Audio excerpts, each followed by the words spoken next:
If you will, take a moment and imagine yourself walking down the road. It's a sunny day. You're feeling determined. Your mind is focused on accomplishing a goal you've been working hard to achieve.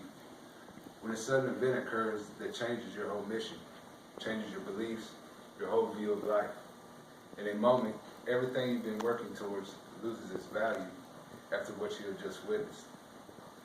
In the Bible, a man named Saul had an experience of this sort, a conversion while walking on the road leading into a city called Damascus.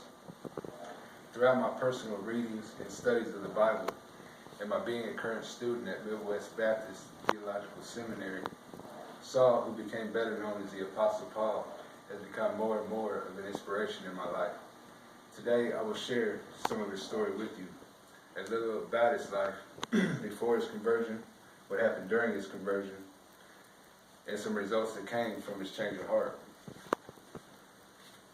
In the book of Acts, Saul is first introduced when a man named Stephen is being stoned for preaching about Jesus. Saul is a persecutor of all who believe in Christ. Acts 7:58 tells us Stephen that he was cast out of the city and stoned, and the witnesses threw their clothes down at a young man's feet named Saul.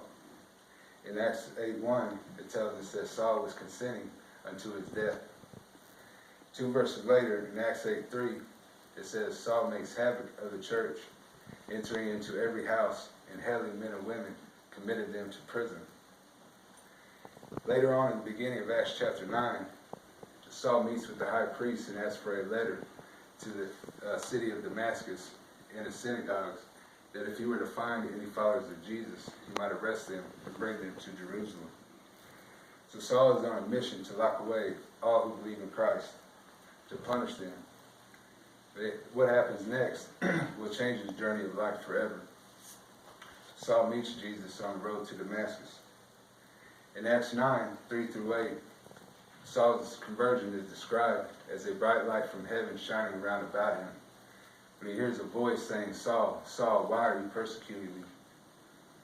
Saul asked, "Who are you, Lord?" And the Lord said, "I am Jesus, whom you are persecuting. Arise and go into the city, and you will be told what you are to do." Saul is blinded for 3 days and does not eat or drink until he receives his sight again through a man named Ananias. In a moment, Saul began a new life. He was given a new heart and a new purpose, which was to spread the news of redemption through faith in Jesus Christ. Saul begins his mission for Jesus. Acts 9:19-20 says after taking food, he received his strength. He spent several days with the disciples in Damascus, and at once he preached in the synagogues that Jesus is the Son of God. Saul is first called Paul in Acts 13:9.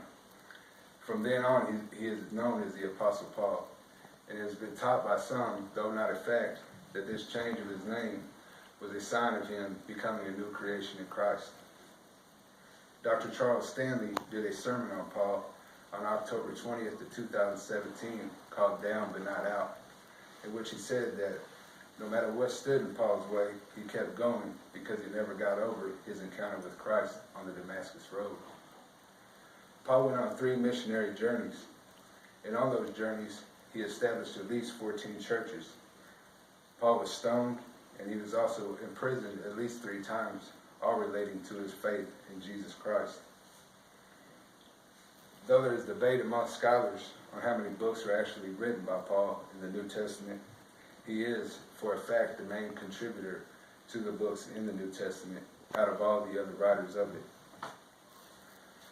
In Rome in 68 AD, under the reign of a man named Nero, when Nero was using Christians as a scapegoat, when he ordered districts in Rome to be set on fire, Paul was beheaded.